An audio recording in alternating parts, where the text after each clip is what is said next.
त घरमा को हुनुहुन्छ?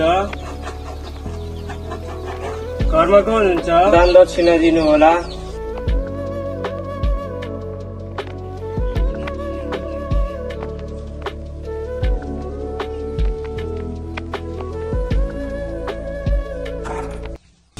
सबैको कल्याण होस् प्रभु।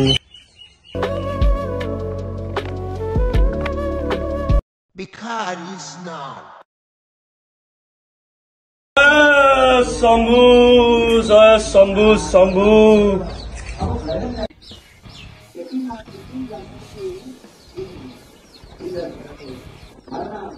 मम्मी मम्मी पर्खिने मासु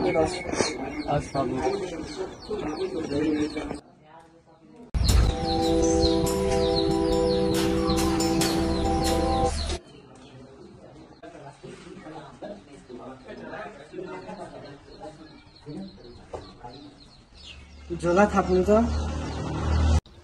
झोला छैन बाबु। त्यही पनि अहिलेको जमानामा चल्छ र चामलले घरबार। पैसा चाहियो बाबु, पैसा पैसा लिएर। ए बाबु पर्दैन, कहाँ गएको? तपाईँकै मनले हुने भयो, भित्र आउनु, दराज खोल्नु, जे लिएर जानुहुन्छ लिएर जानु।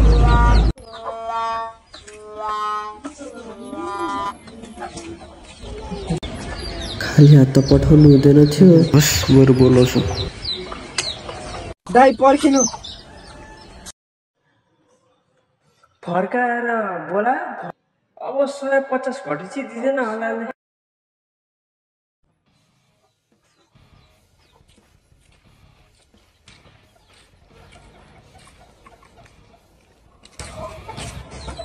₹5 यसो दिएर राख्नु। 5 रुपियाँ राख्नु भन्छ साले। म भन्दा पनि हरिकङ्गल रहेछ हौ। म चाहिँदैन यति किन दुःख गर्नुभएको? 5 रुपियाँको लागि।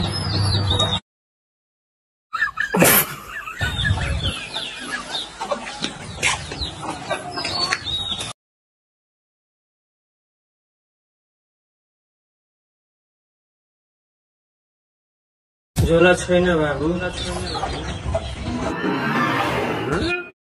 मोलन भिखारी आउँदैछु।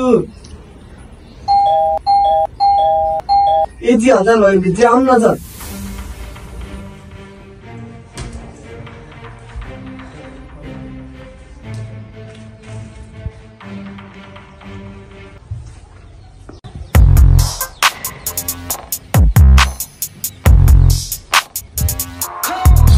को हो तपाईँ? यत्रो अदिसो हालेको सुन्नु भएन? यो गाउँमा मलाई नचिने तैले कसलाई चिन्छ? सही गरु। के काम गर्नुहुन्छ अरे चिन्नलाई? काम के भनिराख्नु? सिधै डेमो देखाइदिन्छु। तु देखाउनु न त।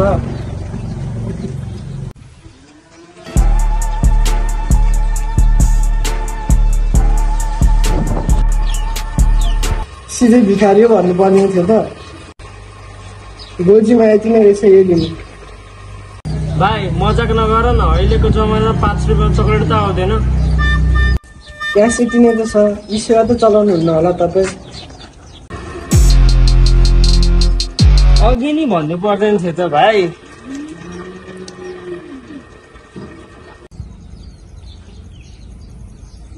आइफोन बोकी भिख माग्न लाज लाग्दैन भाइ?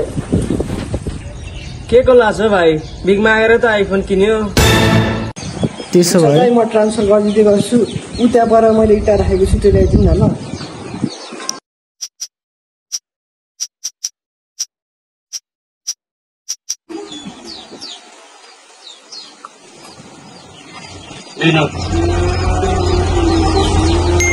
दाइ पैसा ट्रान्सफर भएको नोटिफिकेसन आयो जस्तो छ, हेर्नु त।